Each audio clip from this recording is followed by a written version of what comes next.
Hi, welcome to Tulsi kitchen. இன்றைக்கி bakery ஸ்டைலில் ஒரு ஹனி கேக் தான் செய்ய போகிறோம். அது எப்படி செய்யலான்னு பார்த்துடலாமா? அதுக்கு 1/4 கப் நெய், 1/2 கப் சுகரு, 1/4 கப் தயிர் சேர்த்துட்டு விஸ்கை வச்சு நல்லா பீட் பண்ணி எடுத்துக்கலாம். இந்த மாதிரி இந்த கன்சிஸ்டன்சியில் இருக்கணும். நெக்ஸ்ட் அது கூட 1 கப் மைதா மாவு, 1 teaspoon cornflour, 1 teaspoon milk powder, 1/2 teaspoon baking powder, 1/4 teaspoon baking soda சேர்த்துட்டு நல்லா மிக்ஸ் பண்ணிவிட்டு பால் கொஞ்சம் கொஞ்சமாக ஆட் பண்ணி நல்லா மிக்ஸ் பண்ணி இந்த கன்சிஸ்டன்சியில் எடுத்துக்கலாம். நெக்ஸ்ட்டு ஒரு ட்ரேயில் நெய் அப்ளை பண்ணிவிட்டு நம்ம ரெடி பண்ணி வச்ச பேட்டரை அதில் ஊற்றிட்டு ஓவனில் 170 டிகிரி செல்சியஸில் 35 to 45 மினிட்ஸ் வச்சு எடுத்துக்கலாம்.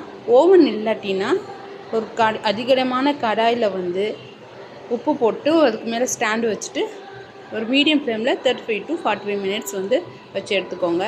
நெக்ஸ்ட் ரெடி பண்ண கேக்கில் ஃபோக் வச்சு நல்லா கொத்திட்டு சுகரு, கொஞ்சம் தண்ணி, கொஞ்சம் ஹனி சேர்த்து நல்லா மிக்ஸ் பண்ணி அது மேலே ஊற்றி நல்லா ஸ்ப்ரெட் பண்ணுற மாதிரி ஊற்றி எடுத்துக்கிட்டு அதுக்கு மேலே ஜாம் தடவி அதுக்கு மேலே டெசிகேட்டட் கோகோனட்டை தூவிட்டு சின்ன பீசஸாக கட் பண்ணி எடுத்தோன்னா ஒரு சூப்பர் அண்ட் ஜூஸியான bakery style honey cake ready.